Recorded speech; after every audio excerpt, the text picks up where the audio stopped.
Take 3 Gen Xers, give them a topic about music, movies, pop culture, or whatever, and how it relates to them growing up in the 70s and 80s as part of Generation X. Add one person from another generation to see if there's any common ground, and you've got Solve for Gen X, starting now. Is there a delay? Because I see a delay. You really? On me, but not on you. We don't see a delay we don't see one. That's weird. I do. Nate, but that's talk. all right. I want to see if I see one on you. Hi. Nate, do it normal. Hi. Perfect. I asked him to do something. Is there a delay? Yeah, it's a bit of a delay. I could have been a ventriloquist. You could have been the dummy. Yeah. Not the ventriloquist, but the dummy. No, I could have been a dummy. Yeah. Oh my God, that's And not instead- how it works. Instead, you're just an idiot. Okay, anyway. Kids today. You know, they sure do seem to spend a heck of a lot of time on their gaming devices. Whether they are playing COD or some other FPS or MMORPG with DLC, camping out to gain advantage, crafting, picking up loot, making mods, customizing skins for their avatar, chatting up NPCs, exploiting a glitch, searching for Easter eggs, avoiding noobs, squeakers, and sweats, and running a kill streak before you lag until they've ultimately faced and hopefully pwned the boss, inflicting maximum DPS in a fight to the finish, emerging victorious before respawning and doing it all over again ad nauseum. GG. What does it take for today's kids to be AFK?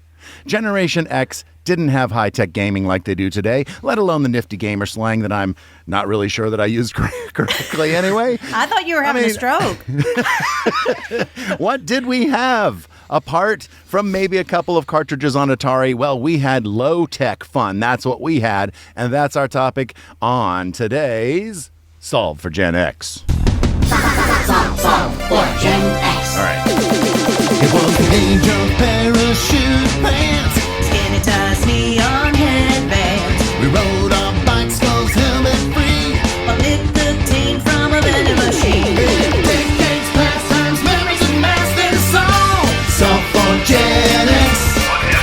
Solve for Gen X. Solve for Gen X. Solve for Gen X.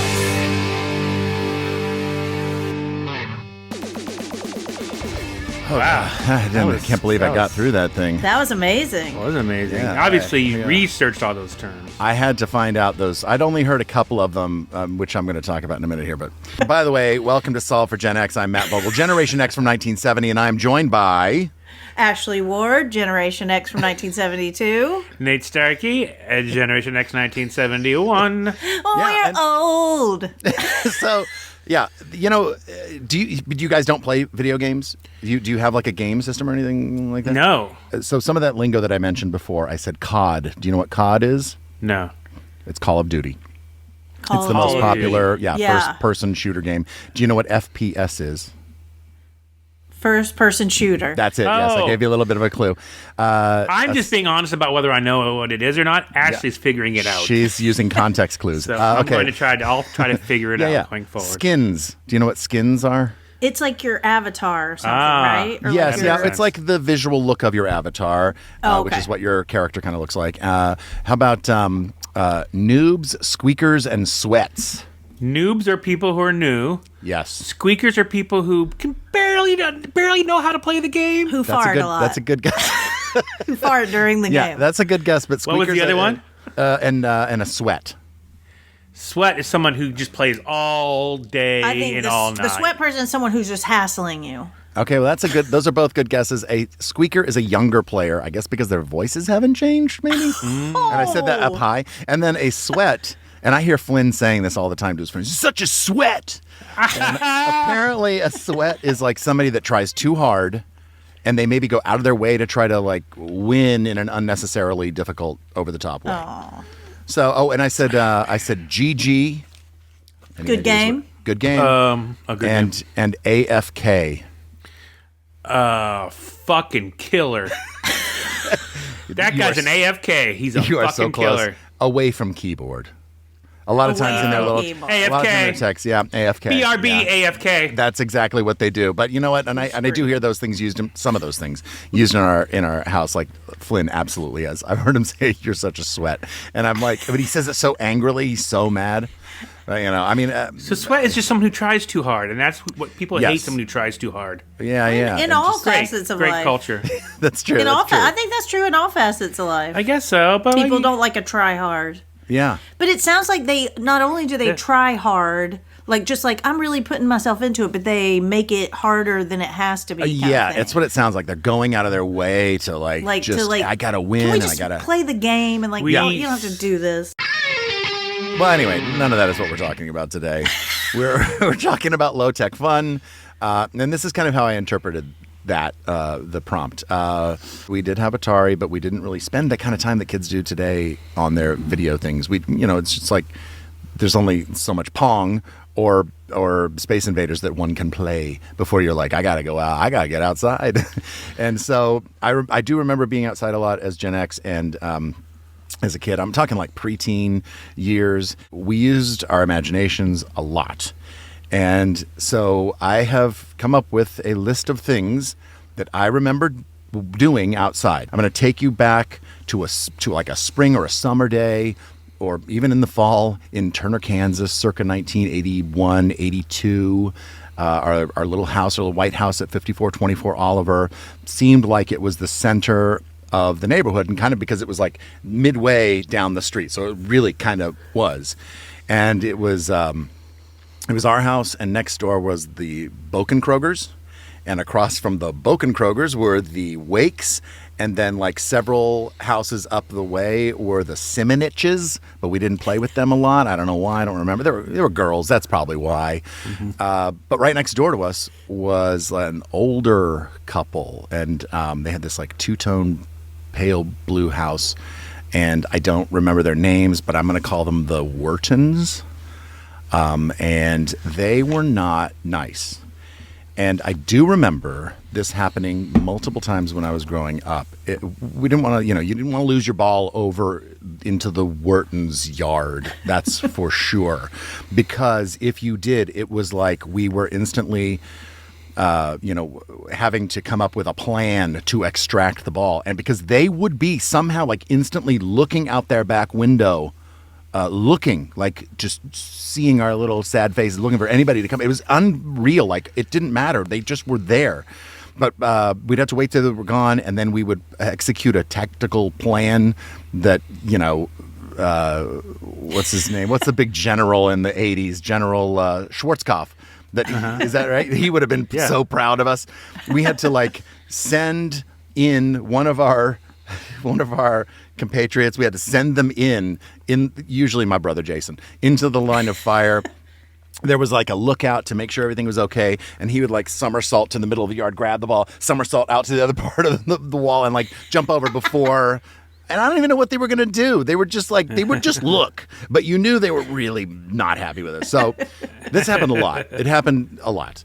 And maybe that's kind of how kids, like, it's like their version. It was our version of Call of Duty. Maybe that's what that was. That's what I'm going to say. That was our version of COD. But depending on the day and whatever was popular on our street, you might find us doing any one of the following things. Puppet shows. What a shocker. So, Yeah. I'm going to get this out of the way right up front. There were puppet shows. They were performed in our side yard, behind a stage that was like cardboard boxes and a wagon and other things. Did we charge money? If we didn't, it was a wasted opportunity, but I probably did not think that it's not about making money. It's about the art, man. So we did puppet shows. We had a clubhouse. Did you guys have a club? Yes. We had a club. You mean a physical one or like? So the clubhouse was either on the side of our house under the bushes, and you could go back behind them, or underneath our deck. We had the deck was on the second story, and underneath my dad had built a storage room where the lawnmower was, or other things like that. It was usually a mess, but we also made that into a clubhouse, and our friends, the Powells, who lived in another neighborhood, we would either go to their house or they would come to our house, and we had this club that I think we were inspired from something in either Dynamite magazine. Anybody? Dynamite? I mean, that sounds familiar. Hot Dog magazine? Oh. So I remember the movie Hot Dog. Well, I've never seen Skiing that. movie.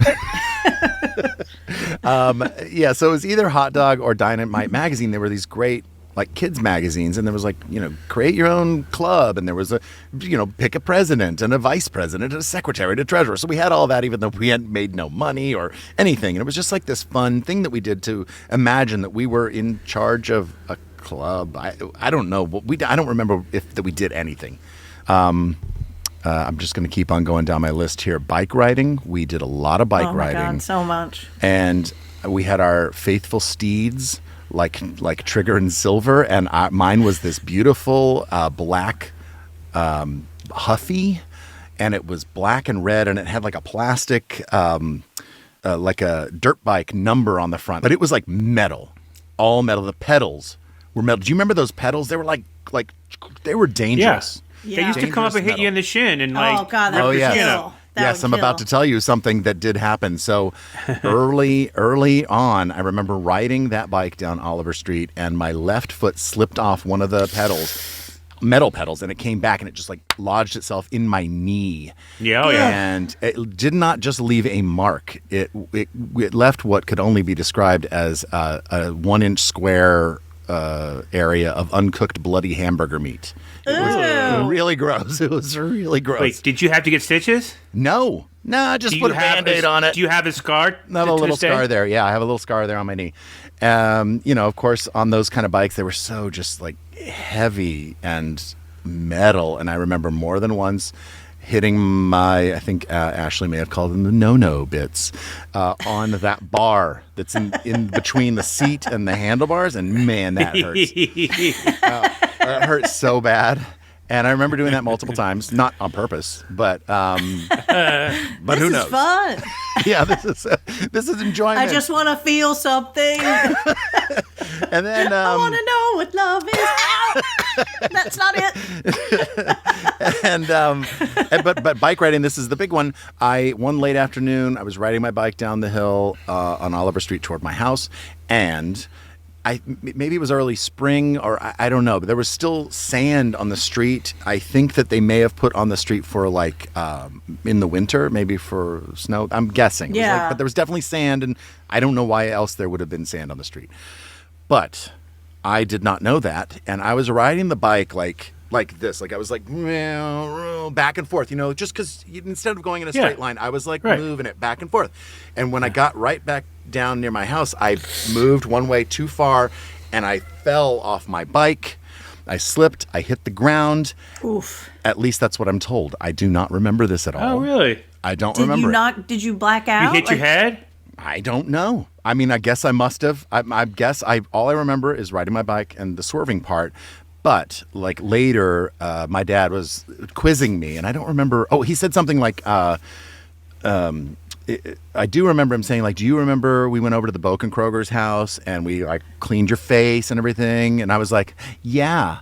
And he was like, well, that did not happen. So, so like he was testing me.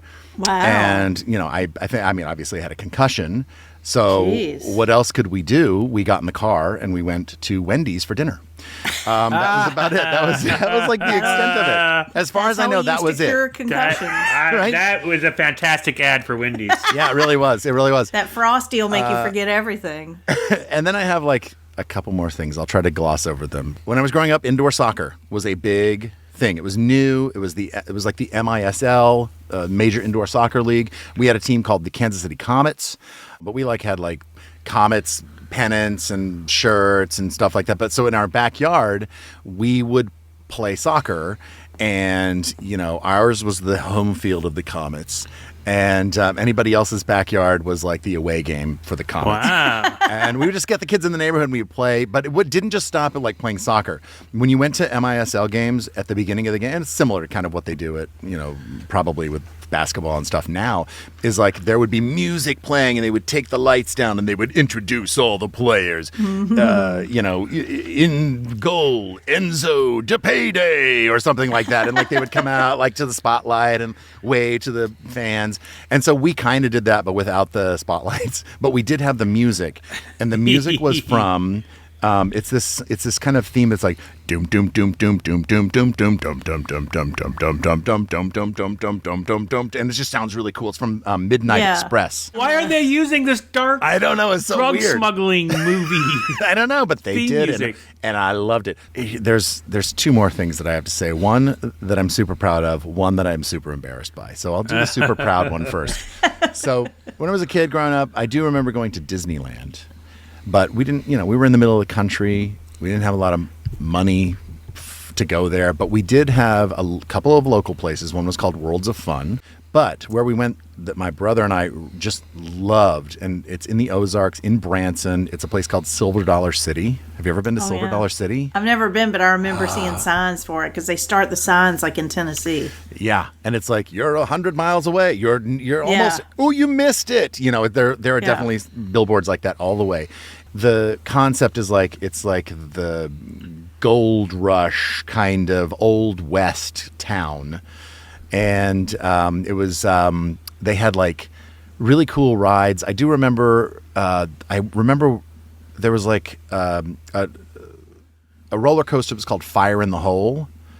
That was one of them. There was one of them, and then there was another one that was kind of like There's another one that was kind of like it was like a water ride through an old mine. I don't remember what that one was called, but I do remember at some point like you would look up and they'd be like, "Look up below," and then they would drop a bunch of like foam rocks on a fence above you. Like it didn't hit you, but it looked like they were falling on you. And it was really cool. You had funnel cakes. There were gunfights. There was live music. There was a guy who made it rain right then and there with like a snap of his fingers or some guy like that. So when we got back to our house, we created a place for all the kids in our neighborhood to come to called Dry Gulch. It was like Silver Dollar City. We had gunfights. I'm fairly certain we had a cassette that I wish I still had of one of us, Jason or me, saying like, "Welcome to Dry Gulch in the heart of the wild, wild west, Kansas City, yeehaw," or some crazy thing like that. Like, I'm sure we did that. Like, "Dry Gulch is closing. Thanks for coming by," or something. Some ridiculous. God, I'm sure we did that. amazing. And we had a single ride, which was in a wagon, and we would pull whoever it was around the yard, and I don't know, little things would happen. I don't know. But also, we made it rain. So Jason and I were really pretty nimble in figuring out how to get on the roof of our house, and we pulled a hose with a sprinkler up to the top of the house. This is the thing I'm not embarrassed by the way. There's still one more thing you're proud of. This is the thing I'm proud of. And then there's one more thing. But on cue, I don't know what the cue was, but one of us would make some sort of signal, and the kids would be there, and the other kid would be like by the water faucet and be like, "Eek, eek, eek, eek, eek, eek," and it would rain. It would rain down on us. It was really cool. It was really fun. We didn't charge. Cool. Yeah, we didn't charge any money for that either. Fool. We were just we are such Man, foolish. you'd be so rich right now. If you I know, just right? Started that. All right, so my final low-tech piece of fun. So when I was a kid, there was a mini-series called V, followed the next year by V, The Final Battle. Yes. And then V, the series, right? You remember, They were aliens. Yeah. They were aliens. The V was the thing you drank. The Venom? The V was like for victory, I think. And it was like an they- alien thing, though. Yeah. Yeah, it was aliens, and they looked like humans, but then somehow we found out that they weren't humans. Underneath, they were lizards, and like I remember, like Right. somebody Yeah. picking up a It was cat and scary. going, "Brrrr," and her I mouth confused it a opened. little bit with True Blood. They have that V. Oh, right. Oh, yeah, yeah. Is that what it's called? V? That's what. Yeah. Yeah. No, but I remember that's the alien lizard thing. Yes, and so like, Mark Singer was the star of that. If you know who Mark Singer was, he was in. Yeah, if you could see what I hear. Yes, and more importantly to me, Beastmaster. Did you see Beastmaster? I did not see did not. Beastmaster. I know what you're talking about, though. Must have been on Showtime every day because Okay. I really remember loving that. But we play V, with my friends. Now, it's what is really the honest part is that we would make our friends play V with us. And it wasn't just that we were like, kind of basically like good guys, bad guys. I would write a short paragraph of what was happening in today's episode. And it would involve oftentimes characters being killed or injured. Like some person's character, it would say, I don't know who it was, Mark, and it would say in parentheses, Jason. And it would be like, Mark was killed today. And so we would play that out, like almost like as an improvisational. Yeah. Kind of like a Dungeons and Dragons thing. I don't know. Is that? I've never played that, but I never have either. But that's what I imagine. There's like a dungeon master who makes up rules and like. And it's very improv-y, yeah. Yeah, but that's how we would do our play. Like it was very structured in that way, which is ridiculous. But why are you ashamed of this? Because I guess it's to me, this is a lot cooler than the pissing off the roof thing. I'm just joking. It was a sprinkler. I'm just joking. It would have been a really great low-tech way, though, to get us get the rain. Just pee off the roof. You guys want to see us make it rain? I invented a pea splitter so that it comes out in streams. Oh, God. That would have been awesome. But yeah, I guess I'm embarrassed by it because it was just like kind of feels like a little control freaky, a little obsessive, a little Somebody's got to be the leader. But that's how kids are. So. I mean, I have to be ashamed of everything I did as a child. If you're ashamed of that. Well, why don't you go then, Nate? Because that's all I had to say. And I'm sorry, that was a lot of. No, it was amazing. It's hard. It's kind of a big topic. It's almost like describe your childhood. Yeah. Right. Yeah. Right. Low tech fun kind of was. Because as you were talking, I was like, oh yeah. It's like I know. I'm never going to be able to hit all of the things you just reminded me of. I know. Well, I had a very long plane ride that allowed me to come up, do a little brain dump on that. So, but I'll start this way. So low tech fun. Let's start with the highest of the low techs that is still considered low tech now, but at the time was kind of high tech, right? So first of all, we already talked about the video game stuff. Like Pong was high tech, right? Yeah. But like my favorite of those Atari games was Combat. Did you play Combat? Yes, I loved with the tanks or the planes because you got so many different choices. Yeah. Right. That's what was fun about it, and like some of them were funner than other. And like I don't care how high tech it is. It's not funner than that. Well, did you ever have that electric football game that was the little one? My papa had that, and I used to love to play it. Oh yeah, and it was garbage. They're literally just little dot. Yeah. And it was, it was little this red big. dots or something. The little screen was like so tiny, and you're just like, we would play that forever and ever. I know. Yeah, so much fun. So that's. I mean, you would look at that and think that's very low tech. Oh yeah. To the time, it was. That wasn't ColecoVision. That was what was that called? I don't know because it was a one. handheld. I thought it was Coleco, like a Coleco. It might have been Coleco. Yeah. But then they had ColecoVision later, which I feel like, or maybe it would make sense that like grew out of it. Yeah. But I didn't really. I think I must have had an Atari or a ColecoVision at some point, but I don't know. I think my parents maybe like put it away. After a year or something. Y'all probably got in fights or something. I bet y'all fought about it. Maybe. But my friends all had it, and my grandparents, what I remember the most is my grandparents would have it. My grandparents lived in South Dakota.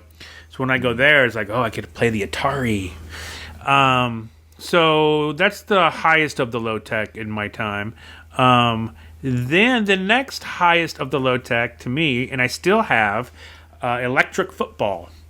Do you remember electric football, Matt? It's like a big board that you plug in and it vibrates. And you have the little players that you put on the board. Yeah. How do they just move? Like vibrate. They vibrate. Because the whole they thing have little bases. Is metal. Yeah. And they're like standing on it. And when you plug it in and turn it on, the whole thing is shaking. So it's like there's something on it and it's just getting like So they have little green plastic bases with like little like plastic pieces that stick out, and you can adjust it so that it makes them turn this way or that way. So I mean, what are you touching? Like what are you doing to make them go one way or the other? They're on the base. The little man. There's like I could literally go. Let's pause and I'm gonna get it one. Okay, go get it. I want to see it. It's such a weird thing because it literally is just like a board that plugs in that has a sheet of metal across it that's painted to look like a football field. And when it plugs in, it just literally, like a washing machine, vibrates. And because there's a plastic guy, like if you set a coin on top of a washing machine or a dryer or whatever, it would just start to move, right? If you turned it on, just through the vibration. That's literally it. So it took me a minute to find this because for years and years it was in a Vans box, a Vans shoe box. Oh yeah, well now clearly that disintegrated. So now it's in a Nike shoe box. Yeah. And God, this is what it is. Yeah. This is awesome. I got bags of this stuff. So this is a Philadelphia Eagle. Wow. Okay, yeah, they definitely look familiar to me. That looks very familiar. And I knew all the players on every team, 32. I don't know who that would have been, but this is actually a sticker. Yeah. And then the base has a dial on the bottom. Yeah. So that will, supposedly direct the guy to move that way or that way on the board. But you would have to put your hand and do that dial while it was on there? No, not while it was... Oh. So before every play, you set your team up on the board, and so if you want your blockers to go this way and your back to go that way, then you would adjust it, right? I got it. So you turn the vibrating thing off. You would set your players. That's right. And you would have an opponent, I'm guessing? Yeah. Yeah, you'd have so cool. The Eagles would play... God dang. The Eagles would play the Colts. Right? That's very cool. Now, they have a quarterback. This is more of this than I intended to go into. And also, by the way, I owned every team. Wow. I've kept all this because in my mind, for some reason, I'm like, someday this is going to be worth money. It's in the way that a comic book for a 50-year-old comic book or some other weird little toy that has since is not really a thing anymore. They would have quarterbacks that were yellow dudes, and they had this little foam ball. But that was all nonsense. The quarterback and the foam ball. We would use the foam ball just to indicate who has the ball, but you can't actually throwing the ball and hitting a player. Wait, this was in the bag. Would you use this as in case someone got injured? I don't know why that was in the bag. Guys, we gotta pause the game. We got an injury. That is hilarious. That would be 1,000% the thing that would be what I would be into. The game is sort of secondary. Woo, guys, we gotta get him. Let's get him to triage. Hurry! I think it's a neck injury. We gotta stabilize him. Don't let him that move. Would be what I would play. Well, that's funny. We made up our own rules about how the ball gets forwarded and stuff like this. And I won't get into the specifics of it, but it just basically had to do with if your guy's open or not. If a defender's touching him, then he can catch it. And that just means here's the quarterback. Into it? Here's the quarterback. Oh. And they have this thing he's supposed to throw the ball, and it's nonsense. That doesn't work. It doesn't seem. It never worked. So we had to make up our own. Here's a little. He had a field goal. I forget. It's if you got close enough, then you just get the field goal, that stuff. And the rules we made up worked really well and made it fun. But to your point, Ashley, being the commentators was a lot of fun. That's what really sort of put it over the top of fun. It's the Broncos are really looking good tonight. And it's look at. There goes Staubach. It's being the announcers was the fun part. Yeah. And we would keep our team records and stuff, and the fantasy world of it was that we made up. That was the make believe. That was the make believe. That was really the fun of it. We would play this game. I'm almost a little embarrassed of this. But it's similar to the football in that the fantasy world around it was kind of the fun thing. And this is very low tech, right? We were really into the movie, the book, and then the movie, The Outsiders. My friend Ben and I, who I've mentioned he was my 6th grade best friend that in the neighborhood that I would get into all my play fun with. He came from a part of town called Montbello. and I came from a part of town called Wheat Ridge, and we both moved to Littleton in 6th grade, and both of our old neighborhoods were much rougher than our current neighborhoods. And my mom still lived in downtown Denver, like the Capitol Hill area, Cheeseman Park area, which can also be very shady. So we sort of had, and Ben coming from Montbello, which was like definitely the hood, right? He was really was really into lowriders, and also sort of like gang culture. Not that he was in a gang or was ever in a gang, or that either of us were ever in a gang, but that's the club that you're talking about, right? Yeah. Like some kids don't join clubs. They join gangs. Right. You know what I mean? This is like the least gangy thing you could possibly imagine, though. We would draw on cardboard gang members, right? We'd have a gang. Like one of the gangs was the AKs. It stood for the ass kickers. Okay. And we would, and this is 6th grade, and I was a young 6th grader. I'm trying to apologize for this behavior. And so on a piece of cardboard, we would draw our gangs, and each gang would have a member. And these were like Fat Albert looking gang members. You know what I mean? Like, they were like, some of them were like tough. Others were just kind of, fun or whatever types. And then we'd cut them out of the cardboard, and we'd have our gang colors, and we'd write their names down on a piece of paper, and this guy's fighting this guy, and this guy's fighting this guy, and this guy's fighting this guy, and this guy's fighting this guy, and we'd throw them into a bag, and we'd shake up the bag, and then we'd draw. And whoever drew, I picked my guy. He won. He won his gang battle. That's and so pretty we cool. get the guy he was going up against. We take him out, and then you get to draw a scar or whatever on him or something to show. That's pretty smart, really. That's it's like the same sort of thing as like in It's so football. clever. In football, Yeah. you get stars on your helmet or something like Yeah. that. We had like that sort of like thing of like, and then it's like, oh, this is the best gang and this is the worst gang because we had these head-to-head matchups, and this gang's undefeated so far, and this guy in this gang is the biggest badass of them all. Wow. And, I mean, meanwhile, I'm over at my Dynamite Club making Rice Krispie treats or something. no, dude, you created an amusement park in your backyard. So, That's so clever. It is, yes. and we would spend hours doing that. Yeah. Even younger than that, you're talking about the whole club thing and the creating a world. Even younger than that, like we're talking like 2nd to 4th to 5th grade kind of thing. I had a ton of stuffed animals, and I really love my stuffed animals. I would have my stuffed animals would have governments.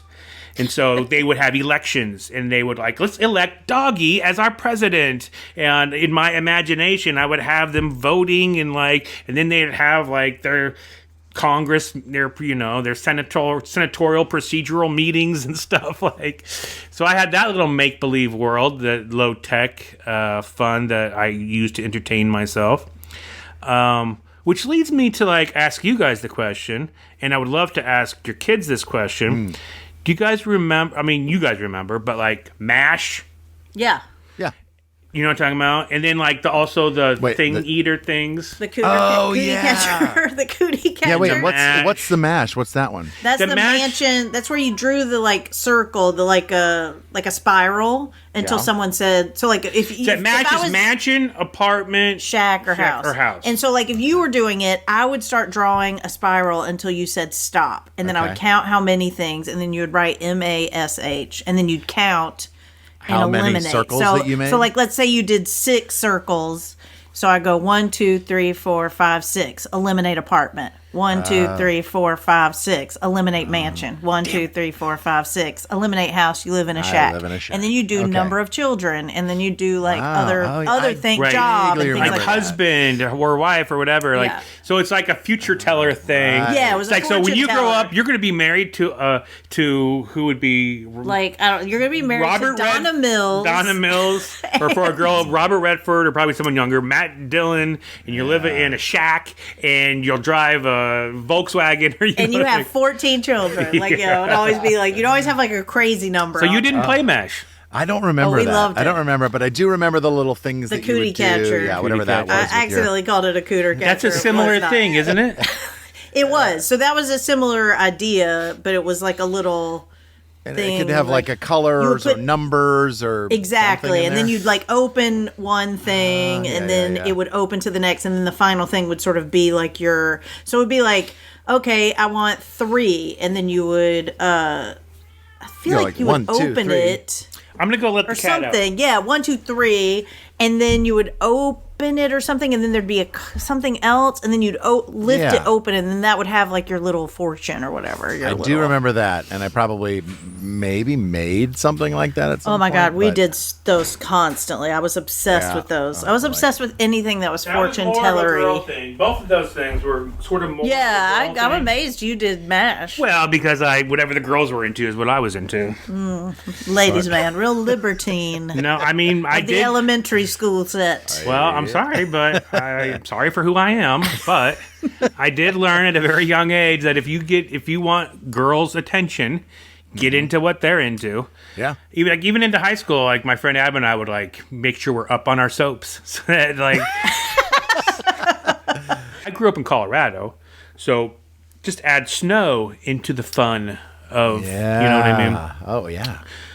We went sledding. We had a great hill by our house that in the winter was a sled hill. In the summer was, for most, not a bike hill. But for me, once it was a bike hill. Once. First of all, I didn't have a dirt bike. I only had a 10-speed because my parents liked to go on longer bike rides, and so they got me a 10-speed. So we would go like for long bike rides through the canyons and stuff like this. But I did not have a dirt bike because my family couldn't afford for me to have multiple bikes, Right. So, but I would ride my friends' dirt bikes. My neighborhood, now it's all houses, but at one point it was just dirt fields with hills and stuff, and a big hill at the bottom is when they were just starting to like build the foundations for homes. They were going to like just like little indents where the homes were going to be. Yeah. And we would go jumping on the jumps. We called it the jumps at the top of the hill. But no one had ever ridden their bike down the hill. And I was like, let me borrow your dirt bike. I'll do it. And I went down the hill. And it's this really steep hill. And I made it. And I'm like, I'm really going fast. And I made it. And I was able to. But then at the bottom, there's that little indent where their foundation was going to be dug. And I went down the first one. I was like, oh, ooh. And then hit the other one. And just went totally like, and the whole side of my face was just all blood. And so I was like, so the fun part of that was like walking back through the neighborhood towards my home, just covered in blood, like it's something from a monster movie. And, at that age, it was what is a skin rash. It was like a road rash, we're used to getting bloody. But you were blood, like it was like blood. But I was like horrific looking. But the fun of that was like walking back through the neighborhood, just scaring everyone, like scaring all the kids playing. It's like, oh! And then getting home and my parents being like, what the hell? And we played football in the park every day, or football or basketball in the snow. Football in the snow was a lot of fun. The other thing that I'll touch on, we did have like clubs. I remember I had a big like red chest that with a lock. That at one point we had the idea, let's pool our money and have it be a treasure chest, and then we'll also put like all our valuables like in there, and also it'll be like a reading library and a album library, and so that we'll just borrow it and we'll take turns being treasurer and stuff. And that didn't end well. I don't think so. I don't remember exactly. I don't remember exactly how that ended, but it didn't end well. The box disappeared. I don't know where everybody's stuff went. Just two more things I'll touch on, because this really could just go on forever. It really is just crazy. Like, tell us what you did when you were a kid. That's the category. Yeah. One thing like low-tech fun, and I've mentioned this before, we used to go, there was a creek down at the bottom of that hill I was talking about. Yeah. There was a creek, and we probably did call it a creek at the time, but at one point I just decided to start calling it a creek because I thought that was just campy or something. And we would go catch the crayfish. It had so many crawdad crayfish. I mean, it was amazing, right? And it was fun catching them. And then we decided, let's catch them and let's take them back up Did you get pinched? I mean, not really. I mean, just you know how to catch it. They would like pinch you and you'd freak out every now and then. But Did you catch them in your hands? What would you catch them? You'd have to sneak up behind them and grab them behind their pinchers. So they couldn't get you. So like, Ashley, you the pinchers. Okay. I'm the pinchers. So Ashley's the pinchers. You'd have to grab them right here, right? From behind. She got you. They can't go They backwards with don't their pinchers. have. Yeah, that's true. With their pincers. Pincers off a pincers. Pincers. And so then we decided to take them back up to our house, and then we built a big, like, round mat thing, and with, like, circles. Like, it's a big circle, right? And then we'd each, like, this is my crayfish, this is my crayfish, and I think we just remembered the size of them. Would you put them in a bag and shake them up, and then whichever one you came out? No. Oh. And we put them in the middle, and we'd race them. So whoever got to off that mat first would win. And then when we were done playing, we'd go take them back to the creek. Catch and release. And catch and release. That was nice. Have our fun, have our way with them, and then release them. Ooh. Until one day, my friend Ben's cousin was in town from Nebraska, and Ben and I were both like, we had to like go to soccer practice or something. Like, we don't have time to go take him back to the creek. Please go take him back to the creek for us. Uh-oh. And he, instead of taking them back to the creek, he just went out into the field and let them loose. He cooked them up, and he had a little crawfish And he bowl. just let them loose. And that was the last we ever had. He decimated the destroyed ecosystem. the ecosystem. Wow. This is the second time in our podcast I have talked about this experience. You've told me about it many times. It's obviously very scarring to you. It must Well, I be. feel bad that happened. First of all, that seems like good, clean fun. To like To a catch point. crayfish, have races, and then release them again. Yeah. And I'm like, how are you raised? What's wrong with these people?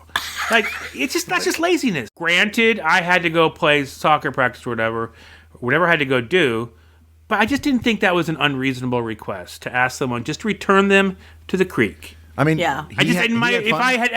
If I had thought for a second that was too much for someone to handle, then I would have arranged some other way, some other Yeah. thing. Yeah. The other thing I do with those crayfish is I had a big fish tank that I had for years and years and years that I had an Oscar fish in. An Oscar fish is like a predatory freshwater fish. And so I would feed the Oscar other fish. I'd go to the goldfish, feeder fish, and then I'd feed the Oscar the goldfish. And sometimes I would take one of those crayfish and feed that to my Oscar, and it was kind of like a little battle. Like, Oscar would like come up and like grunt on the crayfish, swallow it whole, and have it in his mouth for a minute, and then all of a sudden, and the crayfish would come out. Like this. I hate this. Well, it's like mean. Circle of life. it's not Circle of mean. life. It's circle of life stuff. It's like you're. But it wasn't meant to be fed to that fish because that fish wasn't in their creek. So, but the fish went for it. It's not like the fish didn't want to eat but it. it was mean of you, and you enjoyed it. We also would have lizards. Like, I turned my aquarium into a terrarium, and like have other things like this. To Ashley's thing of like, I would have like turned it into what'd you say? Ambulance. The ambulance, and would have been all about that. I did buy my sister a WWF wrestling rink at one point with Roddy Piper and she was not interested and in Hulk wrestling, Hogan, by the way. and she's probably like 8, something like this, 8 years old, 8 years old, and or maybe younger than that. I don't know. I was like 16 or 17, and she's 10 years younger. And I was like, what would I want at that age? That's it. I'd want this wrestling rink thing with Hulk Hogan and Roddy Piper. And I was so excited to give that to her. And then one day I'd go downstairs and hear her in her room and like take a peek, and she's in there, and they're both in the center of the wrestling rink having a tea party together. It's perfect. The last thing I'll say, we would I think First Blood came out when we were in 6th grade. The first Rambo movie. The first one. Yeah. So we, in those same jumps, we would play Rambo. So we would like dress up in like as much camouflage kind of like thing we could find, and headbands and stuff. Yeah. And then it's just like playing war. Yeah. Right? Yeah. Except we called it Rambo. But the thing with our version of it is, if we captured somebody during war, we would torture them. And so, like, our version of torture, you know, it was more than we should have been doing torture-wise, but it wasn't like... But So, like, we would get a sharp stick and stick it in the ground and then arm wrestle. And like, oh my gosh. Sheesh. There might have been some, like, branch whipping, but not like... but not hard. You know, like a weeping willow branch, but not like a hard whipping where we like leave like awful marks or anything, but enough to be like, hey, I don't want that. I don't want you to do that to me. I'll stop there. So we just have way too much to cover in one episode. So we're gonna have to do it again. We'll have to do a part 2. Let's do a part 2. Solve for Gen X is mixed and edited by Nate Starkey. The theme song was written by Nate Starkey and Matt Vogel and performed by the Mighty Weekly. Our podcast art was created by Dave Hulteen at davehulteendesign.com. You can find Solve for Gen X wherever you listen to podcasts. And it's also available to watch on YouTube. Just search Solve for Gen X. If you're so inclined, please rate and review our show. It really helps our visibility. Or whatever. Whatever. Solve for Gen X is a Welcome Matt and Married Nate and Ashley production. If they